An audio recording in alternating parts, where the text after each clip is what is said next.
Herriparre bat presente, buru jabe, zutik gaude, jai herrikoien alde. Gora Iruñea, gora Iruñea, beti gora Iruñea.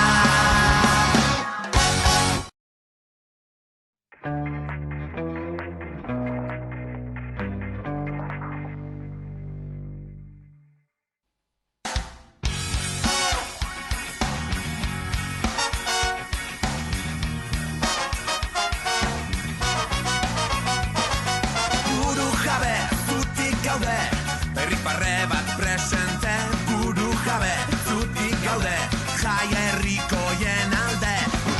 Gora Iruñea, beti gora Iruñea.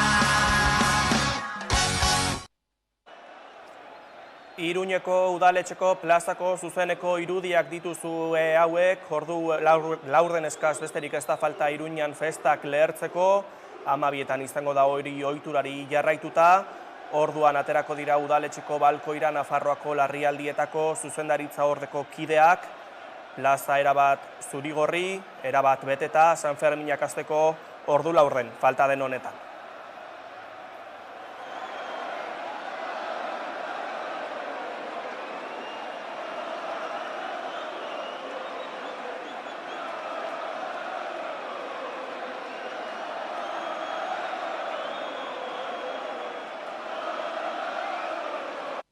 Egun on guztioi, ze moduz ongi etorri San Ferminen hasierarako prestatu dugun saio berezi honetara.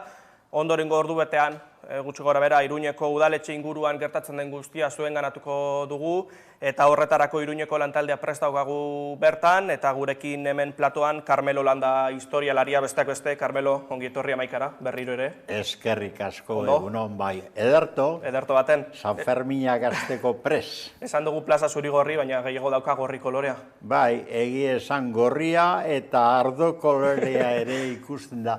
Baina, bueno, hori normala da. San Ferminetan jenteak hasiera indartsua egiten du. Ja, 6an txupinazoa izaten da nik uste seinale argia, San Fermina ze indar izango duten. Gainera gaur uste dut bero ere badirela. Hemen Bilbon ere bai, gu Bilbon gaude, eta berotasunik ez da faltako eta animorik ere ez, beraz, hasiera ona emango dira. Berotasuna zentzu guztietan, eta iragarpenen arabera 33 gradu, txupinazoaren momentuan hor. 33 gradu, bai, zenbaki politea da, 33. Eta horri gehitu behar zaio, inguruan egongo den bero guztia? Hori da. Bai, begira, gaur hasi eta 14an amaitu, ez da? Hori da. Gaixoani, bukatu dira jaiak, agur Fermin esango da, ez da? 14an. Beraz, egi esanik badut esperientzia gertatu zait, horri izatea. Lehen egiten ziren Udako Euskal Unibertsitateko udako jardunak egiten genituen Iruñan, eta beti aprobetxatu egiten genuen lehenago joan, San Fermina bizi zentzu biblikoan, iaia, eta gero Iruñan bertan, Larraunan egiten genuen Udako Euskal Unibertsitatea. Horrela, konbinaketa polit bat gertatzen zen. Eta inoiz gertatu zaigu bizipen berezi bat ere izatea. Adibidez, oroitzen naiz, halako batean kuadrilla txiki bat ginen Bizkaia aldetik joan da, ze gu oso jaizaleak gara eta izan gara beti, eta han, hango txosnak edo barraka ingurutan geundela gabaz, eta halako batean hasi ziren jendeak kartelak ipintzen da bar. Eta albistea zen sarri eta piti alde egin zutela gartzelatik. Ihesaldi bat egon zela, justu egun berean. Hangeunden gutxi gora bera tonu horretan ikusten duzu. Eta halako batean ikusten dugu, jarri ginen, bi aldiz posarren, ez da? Eta ikaragarria izan zen. Bazara, San Fermin zalea orduan, Carmelo? Bai, ibilia naiz, bai. Eta urten, joateko asmorik? Bueno, asmoak improvisatu egiten dira, horiek dira onenak. Horiek dira onenak, Oraindik ez daukat prestatua, baina litekena da. Hola izaten dira liadak, ezta? Halako batean herrian zaude eta batek tentalditzo bat egin, zer, joango gara? Ba, goazen, eta nortzu, laster. Eta hola izan zen orduan ere, ezta? Kuadria txiki bat joan ginen, eta lau lagun, kotxe batean, geroan lagun gehiago ere. Han lagunak egiten dira beti, hori dudarik gabe. Baina ezagunak ere aurkitu genitun, da han ibili ginen, egun osoa, gero gaua, takonera inguruan, da bar, gaua pasetan dalako baten, barrakatan hasi ziren esan bezala horiek agertzen, ez da, iragarki horiek. Izan zen benetan emozioz betetako San Fermin batura. Baina bai, ibili izan naiz, bai. Ibili izan zara. 12 minutu festak lehertzeko Iruinen ezetan gabiltza, eta aurten larrialdietako zerbitzuko kideak izango dira txupinazoa botatzeko ardura izango dutenak, Clint, Jan Luis, Fernandez eta Araceli, Sergio Aguilera izango dira, Tafallako larrialdi zerbitzuko zuzendari ordea bat eta Ziu Mugikorreko erizaina bestea. Nola ikusten duzu? Ba oso ondo, merezimenduz. Esan nahi dut, niri gustatu egiten zait urtero, halako talde batero hautatzen denean batez ere egiten duten zerbitzu soziala konsideratuz. Orduan hori oso positibo ikusten dut bai San Ferminetan da bai beste jaietan ere bai, ez da jendea hautatzea egindako meritu sozialagatik esango nuke. Horrek ematen dio sustraitze bat jaiari. Eta kuriosoa da ze hasieran nik hori aztertu dut, historialari naizen aldetik tokatu egiten zait, da aztertu dut apur bat San Ferminen historia, ez da. Kuriosoa da, San Ferminak hasi ziren erdiaroan ospatzen, baina egiten ziren irailean da urrian. Eta egiten zen beti merkaturen bat edo zegoen kanpoko jentea eta hurbiltzen zen, eta orduan merkatuarekin batera dirutxo batzuk atera eta jentea jaia egiten zuen. Eta gero, hau ere jakin behar da, 16. mendean Gaztelak okupatu egin zuen militarki Nafarroa eta Iruña ere bai, noski, eta hor Albako duke memoria iluneko ura etorri zen bere armadarekin okupatu. Eta orduan, 16. mendean behin, Gaztelak konsideratuta Nafarroa lurralde okupatua zela eta Gaztelaren parte zela, han apezpikuak erabaki zuen 1581an, gogoratzen naiz, aldatzea eta uztailaren 7an kokatzea. Inspirazioa zen Fermin izeneko santu bat, baina nunbait historialariok aztertu dugunean ikusi dugu hori mito badala. Hau da, Fermin santurik ez zela existitu. Mitologia dio Iruñan jaioa zela, eta gero Frantziako hiri batean hil zutela, erail zutela, martiria zela, baina nonbait horren arrastorik ez dago. Osea, beste mito bada. Baina bai da egia, 16. mendean, Gaztelaren okupazioaren ospakizuna egiteko, hau da zentzu politiko argi batekin aldatu zutela uztailaren 7. Eta Nafarroak beti mendeetan, azken 5 mendeetan, arazo larriak izan ditu Gaztelearekin da estatuarekin, ez da Espainiarekin. Nik uste horretan gabiltzala oraindik orain. Nafarroak oraindik ez du bere burujabetza originarioa edo jatorrizkoa eskuratu, ez da. Eta, bueno, jaia jai da, bai, baina gogoratzea ere komeni da, ez da. Frankismoak erabili zuen asko San Fermineko jaia, zezenak garatzeko, zezen jai hori oso espainola, eta bar, eta gero horren aritik, mesede baino kalte gehiago etorri da, ze hor la manada famatu hori zezen saleak nunbait, eta, gaizkile batzuk ez da, etorri ziren Sevillaldetik, eta egin beharrekoak egin zituzten, da begira zelako triskantzak egin zituzten. Nik esango nuke Nafarroari egoaizea ezaiola askorik komeni. Eta oraindik orain bere haize propia berarkitu beharrean dago. Begira, ikusten da hori iruditan, da nik uste aipagarria dela, adibidez Ikurrina agertzen da, Euskal Herria aipamena agertzen da, Nafarroa bere tokia aurkitu nahian historian eta etorkizunera begira ari da. Da ni poste naiz, horrela delako, baina oraindik orain San Ferminak aurretik eta ondoren ere Nafarroak bere asignatura gainditzekoa dauka, ezta. Ez ahaztu gainera, Nafarroaren parte garrantzitsu bat iparraldean dagoela. Nafarroa berea deitzen dena, ezta. Eta Iruña bera hiriburua izatetik, hamase aipatu dugun konkista gertatu zenean, Enrique Bigarrena Nafar erregeak erabaki zuen hiriburua eramatea iparraldera eta injustu Donapaleun kokatu zuen. Osea, Iruñak eman behar izan zion pasoa derrigortuta Amaiurgo borrokaren ondoren Donapaleuri. Eta gaur egun esan daiteke Iruñak badaukala bere arimaren zati bat Donapalen. Hori ere kontuan hartu behar dugun zerbait da. 7 minutu eguerdiko 12ak emateko urtero ikusten ditugun irudiak Karmelo udaletxeko plaza horretan, baina beti oihu-ipurdia sortzen dutenak. Bai, dudarik gabe. Kuriosoa da, akaso ekitaldirik errebindikatiboena da, hau, eta txupinazoa, eta esan behar da gainera hasiera latza izan zuela.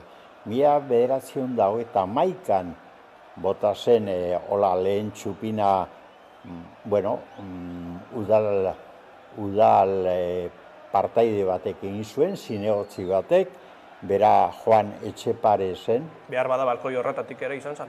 Ez, kalean bota zuen, lehen Gaztelu plazan egiten zen, da gero pasa zen balkoira.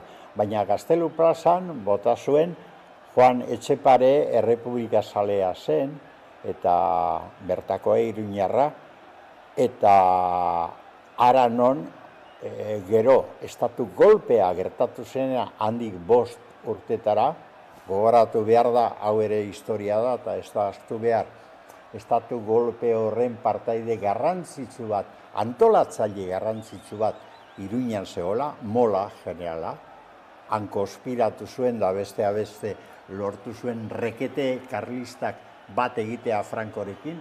Molak antolatu zuen egundoko errepresioa orduan, eta errepresio horren biktima izan zen Juan Etxepare bera. Hau da, lehen txupina bota zuen zinegotzi hori harrapatu, atxilotu da fusilatu egin zuten beste milaka batzurekin batera, ezta? Da Mola zegoen hor, Mola siniestroa zegoen garai hartako Diario Navarrako zuzendariarekin, Garcilaso deitzen zuten, eta bi horiek izan ziren estatu golpeare eta errepresio ikaragarri baten sujeto. Da oraindik ere Nafarroa ari da burua altzatu nahian, baina ez dugu guztiz lortu, handago aparteida euskararen kontra, ardago, gero esango nuke iritzi personala da, baina esango nuke nahiko kontrastua UPN lehenengo, hau da, Peperen kalko bat, neofrankista. Eta ez da ere sozialismo espainiarrak ez du gauza hon askorik ekarri Nafarroara. Hor behar da aldaketa bat. Ea San Ferminek laguntzen diguten, pulso hartzen. Hemen pulsoa ikusten da, eta posgarria da. Duela 13 urte uste dut, okerrezpanago gogoratuko duzu. Egin zen saio bat, Marinel Bizarduna deituak, teilatuetatik bota zituzten Ikurrinak, eta gerora oso problematikoa izan da. Gaur ikusteko zainago, ia Ikurrina ageltzen den udaletxeko balkoian. Agian bai, agian ez. Kalean agertzen da, eta hori posgarria da. Eta jaiak ematen du aldarrikapenerako ere bai? Noski beti izan da, Iruñan, da Bilbon, da Gasteizen, eta Baionan, eta Donapaleun, nigo naiz begira, gaur dakardan sapi hau, gero ipintzekoa, ara, begira badoa, txupina. Hor jarri dute Hau txupinazoa. Donapaleuko jaietakoa da. Abitu. Nafarra beraz, eta ekarri du gero ipintzeko, badakizu txupina eta gero ohitura dela Bai, hemen zapigorria eskumotorra daukagu jartzea, ere, bai. bai. Hor da txupina. Hortxe jarri dute Bai. zuziria, 3 minutu eskaz falta dira Bai. aurtengo San Ferminak hasteko, Ara, dotore, eta hor Iruñeko udal, tinbalariak eta klarineroak Bai. ageri dira, festarako deia egiten, Carmelo, hori da, eta jende goldea plazan. Baina festa berezia da. Nik esango nuke lortu dela mundu mailan oihartzun handia izatea. Bueno, sordeari izan du mundu mailako jende seinalatua etorri da, Hemingway, nik asko miresten dudan idazlea da, Ernest Hemingway, 9 aldiz egon zen Euskal Herrian, gero agian komenta dezakegu apurtxo bat. Hortxe entzuen Eta egingo dugu. oso salea zen, bai.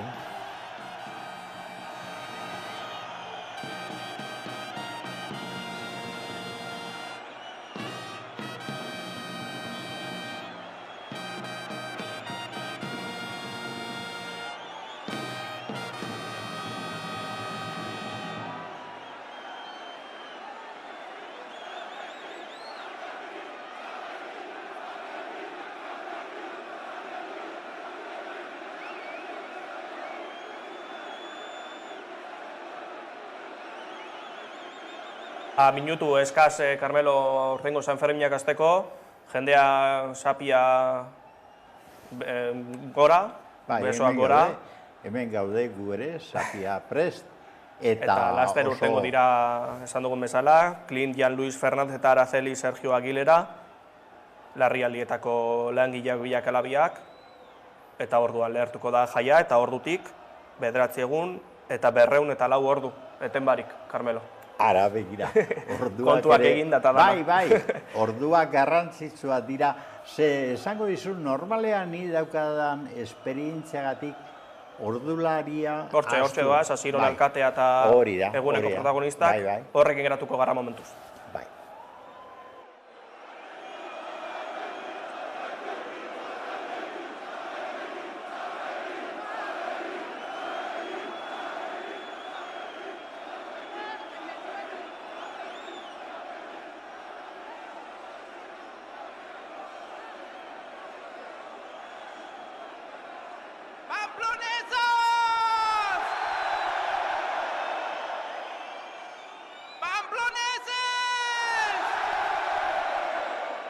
San Fermín! Iruindarrok! ¡Gora San Fermín!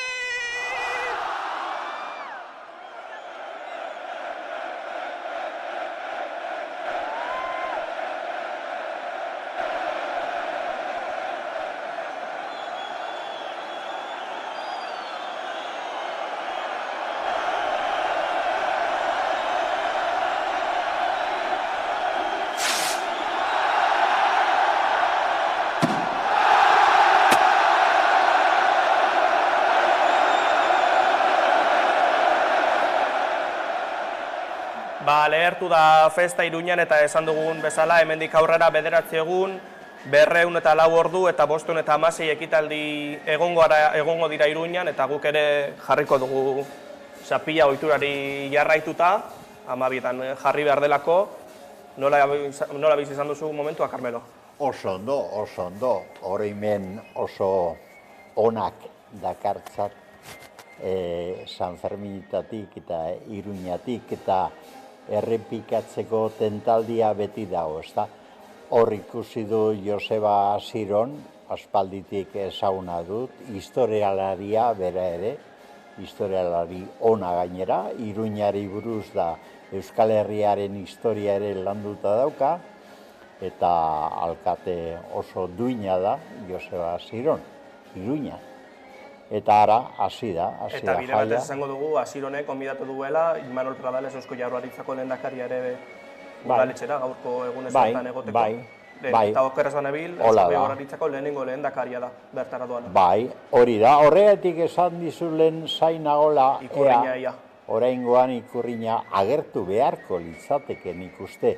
bai entzun dut Pradales lehendakaria, da beste gonbidatu batzuk ere tartean Peio Hori da, Reparaz, hori da. Zetakoa, orduan oso ondo iruditzen zait, gonbidapen horiek oso egokiak ikusten ditut, eta bai, eta hemendik aurrera, dana jaia, ospakizuna, errebindikazio ere bai, da hola izan behar da jaietan, jaiak izan behar dira herritarron espresabide, eta espresabide askea, ez da.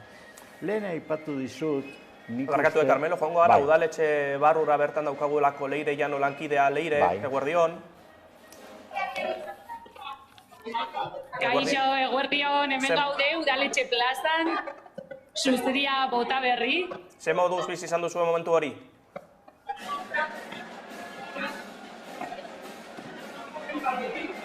Ez dakit entzuten, Ez dakit Leirek entzuten didan. Bueno, ez zaituztegu gehiegi entzuten, gehiegi ez dugu ezer entzuten. Udaletxea ikustea besterik ez dago, Zarata jendez lepo eta horrekin. hori udaletxe barruan ere entzuten da.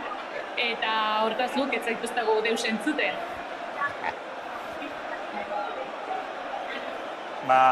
Saiatuko gara geroago ere zurekin bat egiten Leire.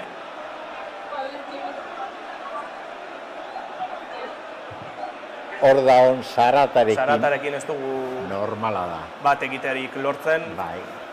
Mostu egin dizut, Carmelo. Ez, ari nintzen esaten, San Ferminak lortu dutela, nik uste Euskal Herriko beste jaiak ez tamaina horretan, baina San Ferminek bai lortu dute mundu mailan egundoko oihartzuna. Da nahiko ohikoa izaten da Estatu Batuetatik, Australiatik eta Europa osotik eta gonbidatuak izatea eta jendea bere kabuz ere joatea, ez da. Gainera, claro, Iruñak badu beste puntu bat, eta da Doneiakue bidea, ere oso erakargarri gertatzen da, eta horrekin batera Iruñarainoe hurbiltzen da hainbat erromez, eta jaizaleak.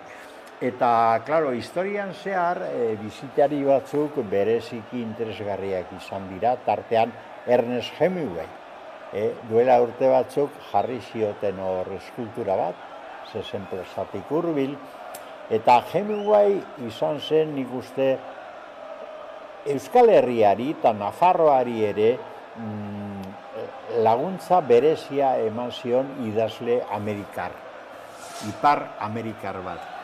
Berak momentu batean azken urteetan esan zuen bera Euskal artzain bat zela Ameriketan.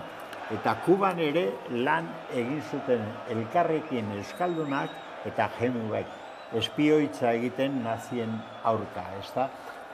Eta esan nahi dut Hemingway 9 aldiz okerrezpanago egon zen San Ferminetan, azkena 1954an, eta lehenago 1923an lehen aldiz, egin zuen novela bat, The Sun Also Rises, gero Fiesta tituluarekin ezaguna egin zen, eta gero baita ere Parisen idatzitako bere memoriatan asko mintzatu zen Euskal Herriaz, Nafarroaz, Auritze eta inguru hartaz eta Iruñaz.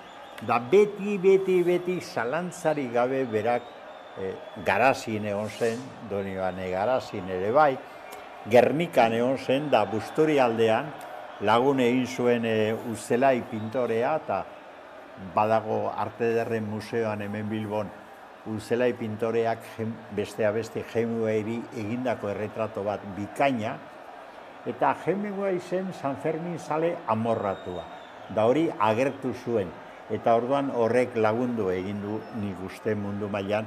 Hemingway zale asko etortzen dira espresuki Estatu Batuetatik edota munduko beste Hortxe beste, barkatu Carmelo, mozteagatik barriro, baina hortze eguerdiko beste momentu esanguratsuenetako bat, La Pamplonesa musika banda eta gaiteroek animo, pues, kale jira esanguratsu hori jotzear daudelako, hor ere plazak are gehiago egingo duelako dardar.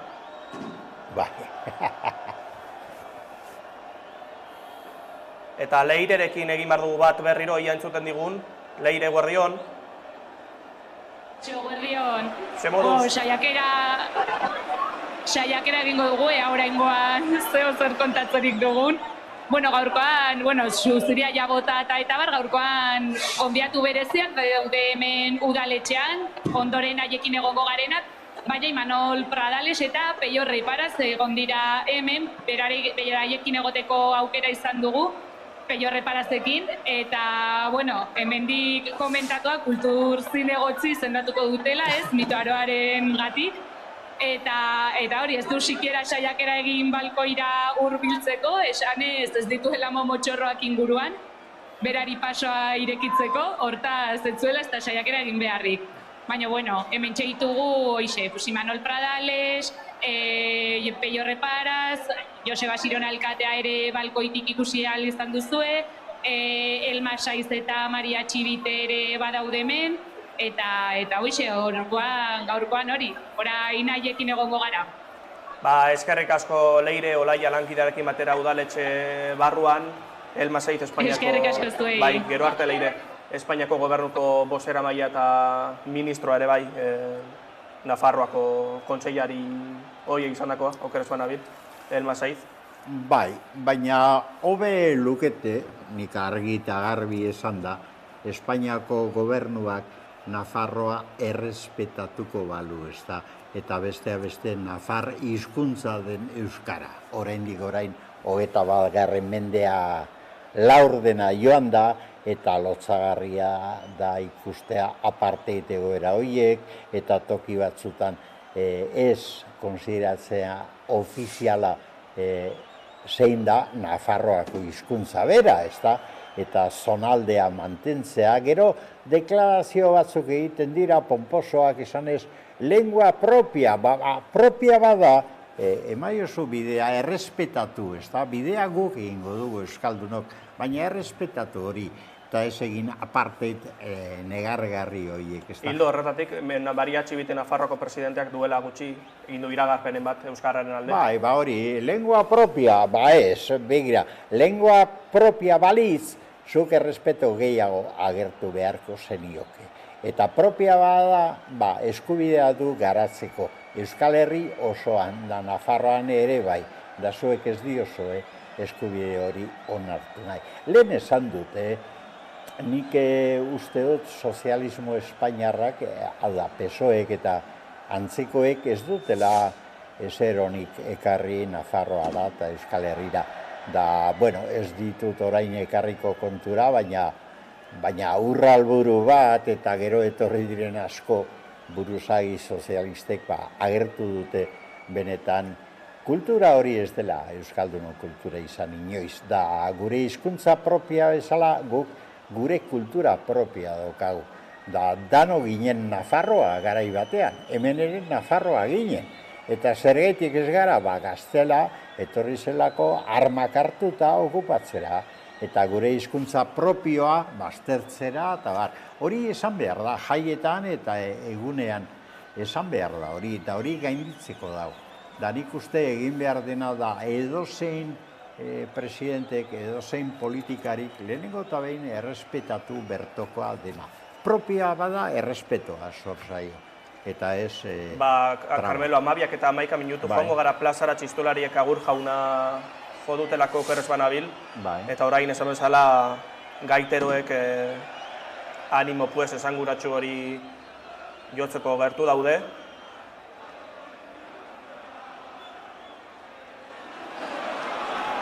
Udaltzaingoek zainduta.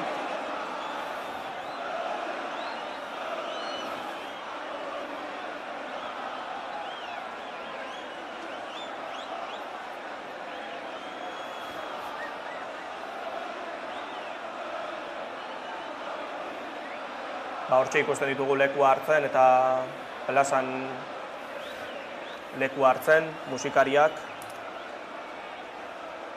Udaltzaingoek ere ez dute lan erreza, jende olde hori guztia mantentzen. Eta laster hasiko dira gaiteroak animo hori jotzen. Aurten ez dugu aipatu Carmelo, baina txupinazo txikia ere egingo da, hurrengo ostiralean eguerdian, nolabait aurrei ere jaia... Bai, beti egoten da oihartzun moduko bat San Ferminetan da, niri gustatzen zait. Hau da, dago txupinazoa eta txupinazo txiki. Dago San Fermin, da gero San Fermin txikito ere bai. Beti oihartzun badago. Eta dago orain hasiera eta gero gaixoani edo pobre de mi, ezta? Eta nik uste hori oihartzun moduko hori oso apraposa eta oso komenigarria da halako jai herritarretan, ezta? Guk egia esango dizut, hau aitorpen bada, Bilbok ez zeukan aste nagusirik, frankismoak ondatu egin zuen jai herritarra Bilbon, eta Franco hil behingoz aukera izan genuenean, ni neu ere partaide izan nintzen lehenengo aste nagusi ura sortzen, jai batzordean, Txomin Baroiotik, eta aitortzen dizut, elementu asko kopiatu egin genitula Iruñako San Ferminetatik. Hola da, izena egokitu, anpeñas ditzen zirenak, hemen konparsak, bai hori da, kuadriak Gasteizen izaten dira, konparsak, eta elementu asko batez ere jai herrikoiak lortzeko, ez da gune berezi batzuk herri guztiakan adierazpen guztiz libreaz egiteko, da orain gogoratzen naiz hau ikusita lehen riau egiten zen eta agintaria joaten ziren, alkatea eta agintariak joaten ziren hor pasillo batean, eta klaro, herritarrek logikoa denez aprobetxatu egiten zuten kontuak eskatzeko agintari, eta hor lehen esan duzu, udaltzainek ez daukate errez. Bueno, hori dinamika hori oso logikoa da. Gare gehiago kontutan hartzen baduzu, frankismotik gentozela, da jendeak egundoko askatasun egarria zeukala. Kontuan izan, frankismoan nola erabili zuen San Fermin bera ere, ze 71 okerrezpanago txupina botatzea enkargatu ziren hori Fraga Iribarne ministroari. Osea, pentsa zazu, ez da? Horraino. Orduan, Bilbon ere frankismoak ondatu zuen herritarren sentimentua eta jaia eta guztia.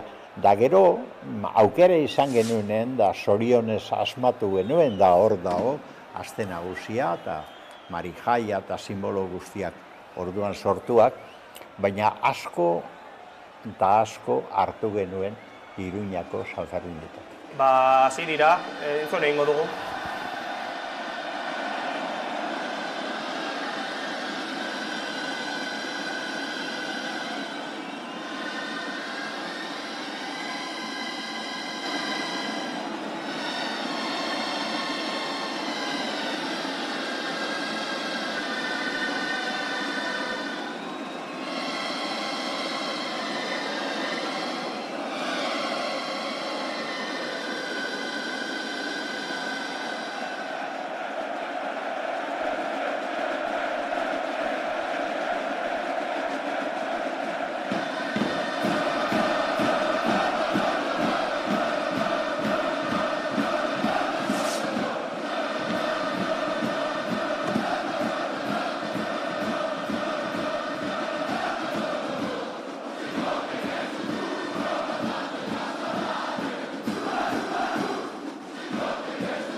Hortxe gaiteroak eta La Pamplonesa bandako musikariak alde zaharrerako bideo hori hartzen, plaza saltoka ikusten dugu, Carmelo. Bai, gero, egia da, San Ferminetan badira kontradizioak ere. Berez, jaiak daukan alde positiboan ikuste dela, ez da horren beste espektakulu bat, baizik eta parte hartze bat, ez da. Hau da, Iruñera doan edonork egun hauetan egiten du bere jaia, bere jai propioa. Nola egiten du, non egiten du? Bueno, lagun artean, kuadrillatan, behar badan bertan sortzen ditu lagunak, hori askotan gertatzen da. Harremanetarako eta ligerako ere uste dut toki aproposa izaten dela, eta lagunak egiten dira, askotan laguntzen du ardoak, edo garagardoak, edo kabak horretan ere, eta giro berezia, baina bakoitzak bizi du bere jaia, eta egiten du jaia, ez da horren beste espektakulo bat ikustea, baizik eta parte hartzea ikusten da, lehenengo egunetik, ez da. Orduan, hori da oso positiboa. Gero, elementu kontradiktoria badaude, aitortu behar da.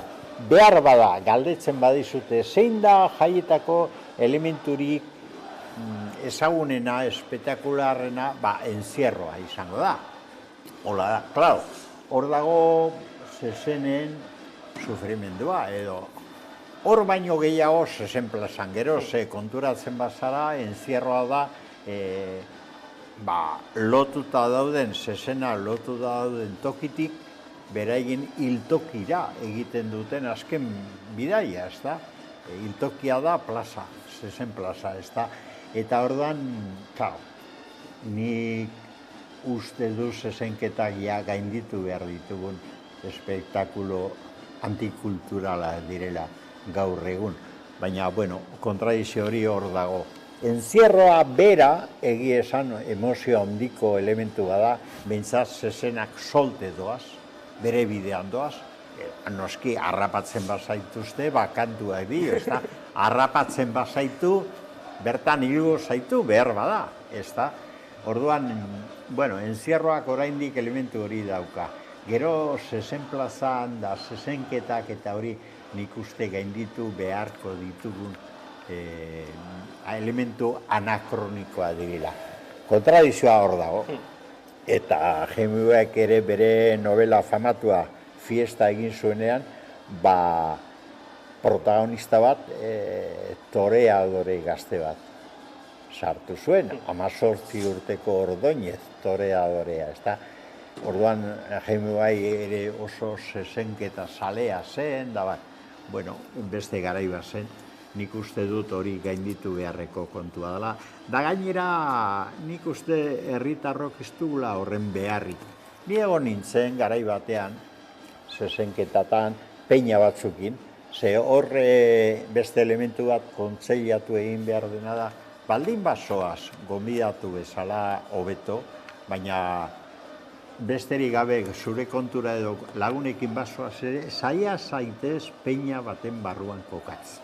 Ze horrek ematen dio beste dimensio bat, hemen konparsa esan, jaigiri.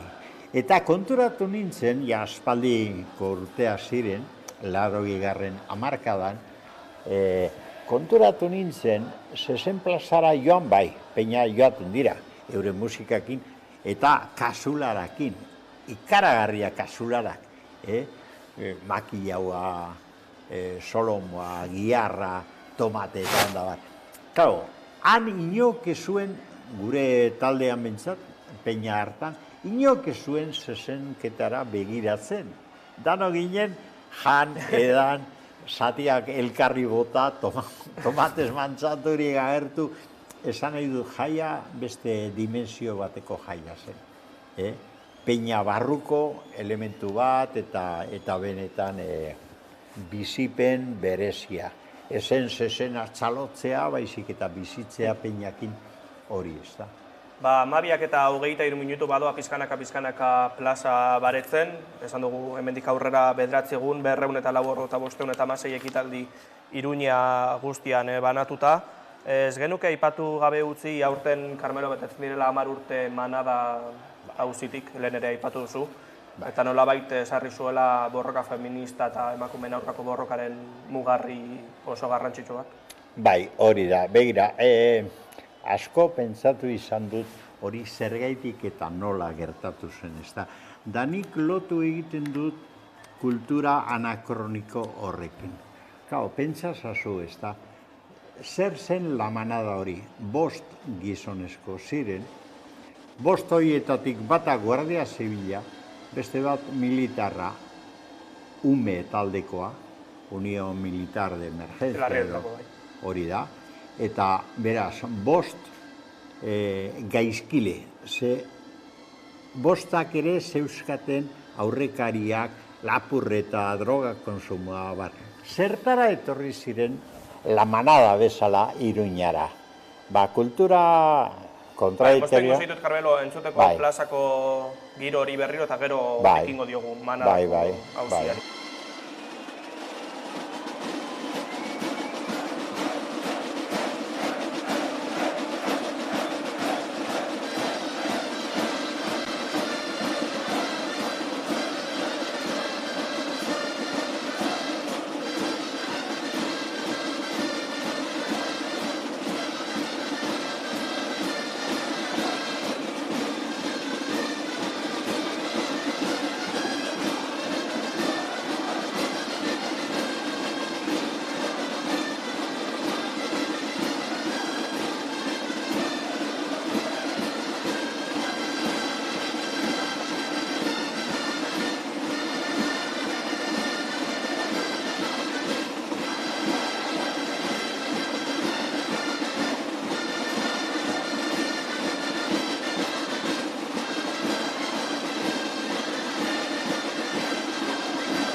Hortxe entzuten gabiltza, uztaila 7 San Fermin bihar izango dalako jaietako egunaldia, eskaileratxo horrek esaten duen moduan, hala ere manada auzia ari ginen, Carmelo. Manada auziak utzi digu irakaspen ugari. Begira, bata zergeitik eta zertara joan ziren alako talde bat Iruñara, ezta? Nik uste komentatu dut, nik uste Iruñak, San Ferminak dituen kontradizio horren inspilua ere bazirela. Zezenak, zezenketak, tal, manada izena bera, ezta? Nola baiteko zezenak bere burua zezen bezala ertzen zuten, da bat. Da gero portaera.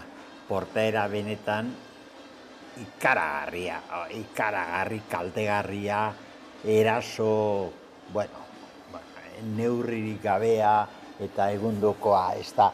Klaro, 18 urteko emakume bat bortxatu eta bar egin zuten, ez da, modu erabat traumatikoan. Klaro, ze gertatu zen? Batetik mugimendu feministaia indartsua zen. Eta zorionez, erreakzioa, herritarrena oso fuertea izan zen. Baina, eta hor dago beste baina bat, Nafarroako eta Iruñako eta Nafarroako epaitegiek hartu zuten jarrera lotsagarria zen. Ez zuten eraso sexual konsideratu ere egin, eta bar, ez da. Hau da, orain ikusten dugu epaileak eta epaitegi batzuk aurrera egin beharren atzeraka egiten dutela. Orduan ere atzeraka egin zuten, garrantzia kendu, ez da ezer izan, akaso ez dakit mugikorra lapurtu diotela eta zerbait. Eskandalo bat. Ze gertatu zen horren aurrean egundoko erantzuna egon zela, Nafarroan da Euskal Herri osoan da nazioartean ere bai, eta orduan errebisatu behar izan zuten da egin zuten handik 3 urtetara Auzitegi Gorenak aldatu egin zuen, da gartzelera sartu ziren, da bar, ez da. Beraz, irakaspena hor dago. Askotan, herritarren bultzada behar da, kultura zaharrak da jokabide oso maltzurrak eta desegokiak gainditzeko eta zigortzeko zigorra merezi dutenean, ez da. Orduan, gaur egun, espero dezagun, Ze orain gertatzen dira, espero dezagun La Manada bezalako gauza negarregarri horiek ez gertatzea, baina kultura zaharra eta ohitura zaharrak eta matxismoa eta gizarte bultzada eskorra eta negatiboa hor daude presente.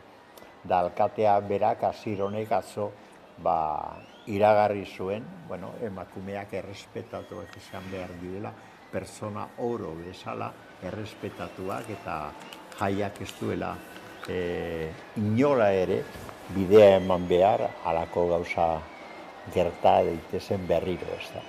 Entzungo ditugu txistulariak.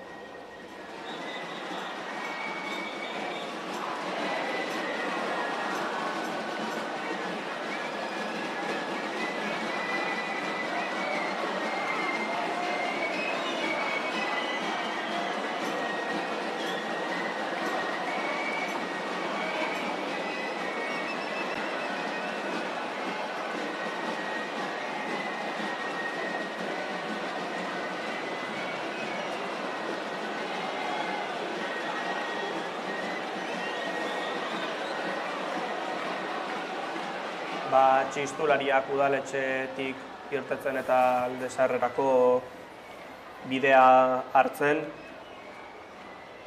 Plaza beteta oraindik ere, Carmelo? Bai. Hori izaten da kontinuum bat, Ni oroitzen naiz egunean zehar, Gaztelu plaza bera eta inguruak.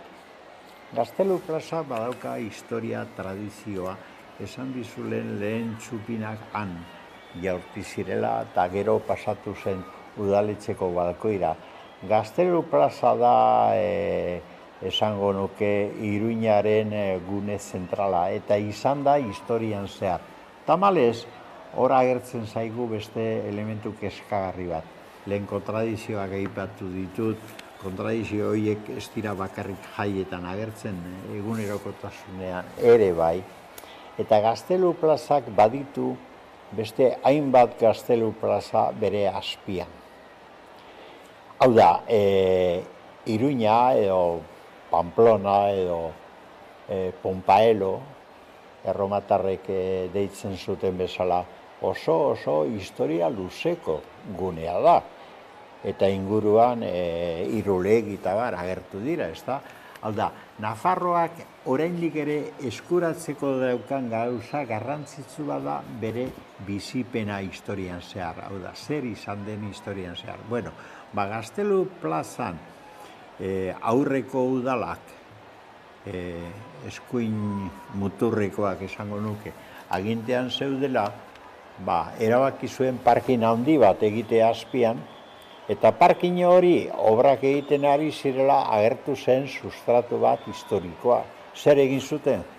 Bertan bera izkutatu eta gainean parkina egin, ezta? Halako elementuak tamalgarriak dira. Ez da bakarrik Iruñan gertatzen, nik uste dut Iruña Beleia deitua Araban. Dala beste kasu bat, euskaldunok kontzientzia hartu behar dugu gure historia dela elementu oso garrantzitsua. Nafarren historia neurri batean Gaztelu plazan kokatzen da. Ni oroitzen naiz gaua aileatzen zenean, nola erabat nekatuta eta gelditzen ginen askotan lo egiten San Ferminetan Gaztelu plaza. Han zegoen bedar gune bat, da antze. Eta goizaldeko lehenengo argiekin, mangerarekin agertzen ziren garbiketa langileak eta egundoko dutxa hartzen genuen, ezta? Hoiek dira bizipenak, ikusi, jaia ez da gelditzen. Eta orain irten dira La Pamplonesa musika bandako musikariak. Bai. Entzun egingo dugu zuzenean ia. Bai.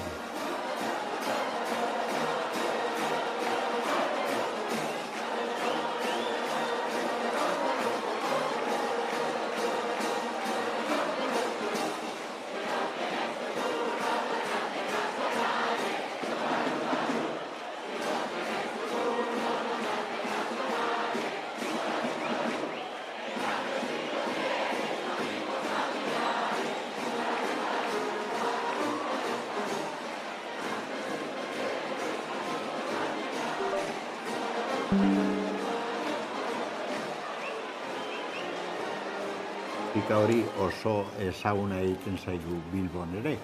Hau da, jai ereduak eta kantuak eta jaia egiteko modua esango nuke oso euskalduna dela, Euskal Herrikoa.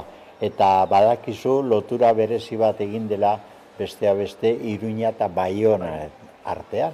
Eta hori posgarria da ere. Nik uste apurka historiaren bitartez, jaien bitartez, Euskal Herria hizkuntzaren bitartez, euskararen bitartez, Euskal Herria ari da berregiten zorionez, bere egituratzea, bere harremana, da hori oso gauza positiboa da. Nik gonbidatzen ditu Bizkaitik eta Euskal Herri osotik sasoian daudenak, eta sasoia, gauza malgua da, zorionez, sasoian aurkitzen den jendea, neska mutilak eta gizon emakumeak hurbiltzera, ez da, Iruñara. Modu asko daudelako jaia bizitzeko, modu desberdin asko, horretan maisua dira Iruñarrak, eskaintza ikaragarria dago zeure jaiak egiteko eta zure guneak aurkitzeko, ez da.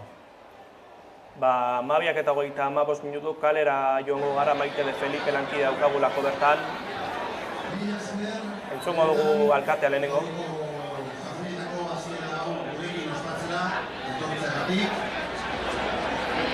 Hasi da, kalean, ateratzen gara, hau eromena iruditzen bat zaizue, ikusiko duzue, ateratzen zaretenean.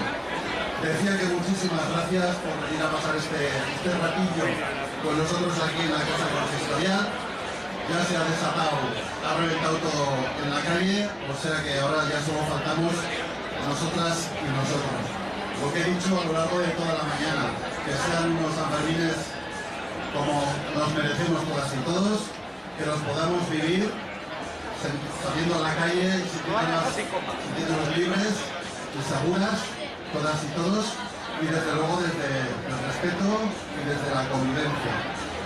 Hortxe entzuten ari gara Joseba Ziron Iruñeko alkatearen berbak, nolabait jairako dei egiten tentuz eta ibiltzeko asmoarekin. Orain bai Maite de Felipe lankideak kalean daukagu. Maite, guardion.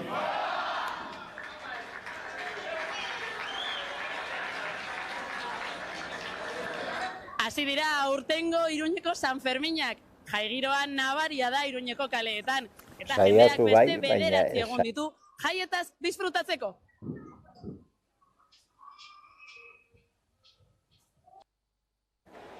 Eskerrik asko Maite de Felipe lankidea gaizkale hitzarekin batera, hortxe Iruñeko udaletxeko plaza usten pizkanaka, eta esan dugun bezala, 9 egun eta 200 eta 4 ordu. Pizka bat gutxiago dagoeneko.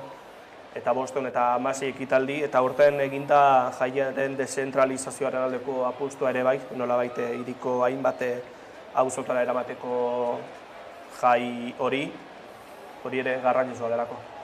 Bikaina, Iruña, bikaina, jaietan ere bikaina. Hortxe entzuten genuen Joseba Ziron alkatea, okerrez banabil ere peio erreparatzen hitz egitekoa, ez dakite zuzenean harrapatuko dugun bestela jasoko dugu, egunean zehar bere adierazpenak ere bai, eta peio erreparaz aipatuta, Carmelo handia egitetik dator, mitoaroa ikuskizunekin. Ni oso zalea naiz. Egon nintzen Iruñan bertan egin zuenean, eta orain Sanmesekoa izan da.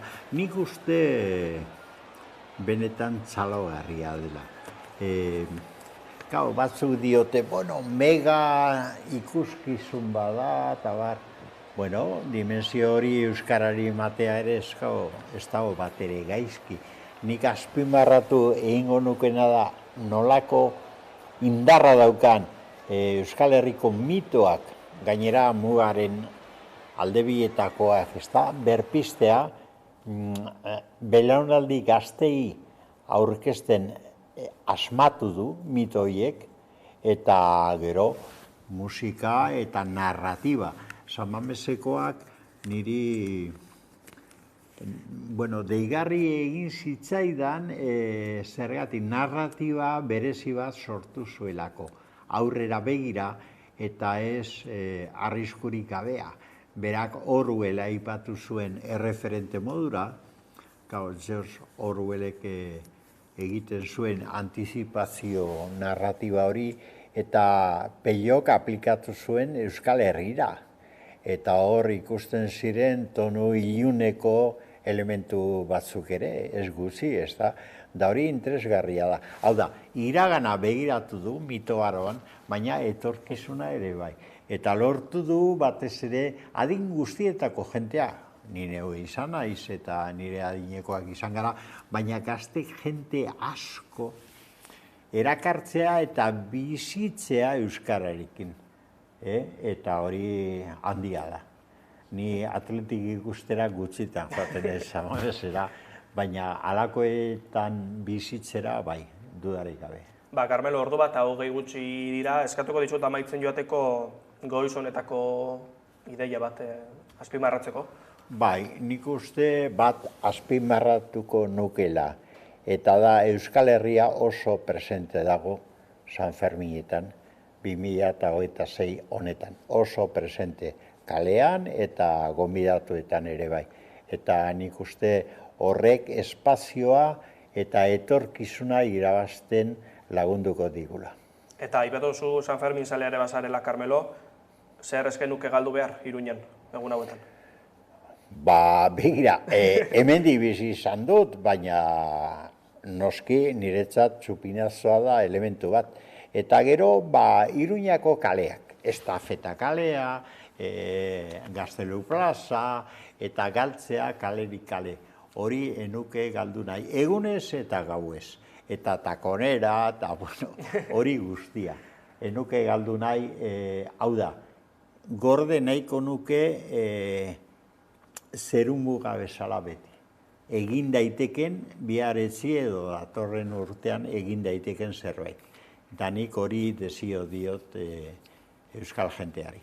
Horrekin geratuko gara, eskerrik asko, Carmelo, gaurkoan gurera tortzagatik. Zuei. Eskerrik asko bide batez lantalde guztiari ere bai, irakurriko dut inorrez hasteko, Maite Leire Olaia Samota Gaizka egon direlako Iruñan, Aiorako izpenean eta Aimar eta Aintzane teknikan eta realizazioan, eta gure aldetik besterik ez, eskerrik asko eskaini diguzuen arretagatik osatu jaiez Iruñera joateko asmoa daukazu eta iruindarra alik eta gehiengo osatu ere bai. Esan bezala, eskerrik asko beste behin ere eskaini diguzuen arretagatik eta beste batera artea. Gaur arte.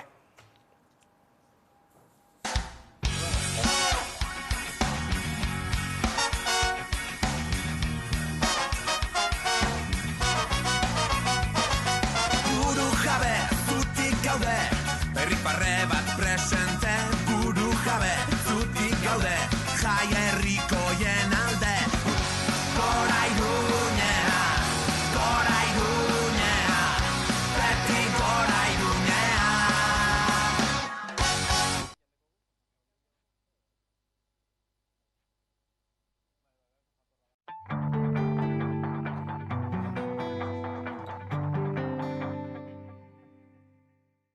Esaten da pertsona bat ongi ezagutzen dela bidaiatzen berarekin. Hori izan daiteke, baina pertsona bat ongi ezagutzeko bere etxera joan behar da, goxo. Horregatik, Amasai aurpegi ezagunekin egin dugu bidai txiki bat, Nafarroan barna. Haien etxera hurbildu gara, haien herrira, egunerokoan murgiltzeko, formaltasunik gabe. Atal bakoitza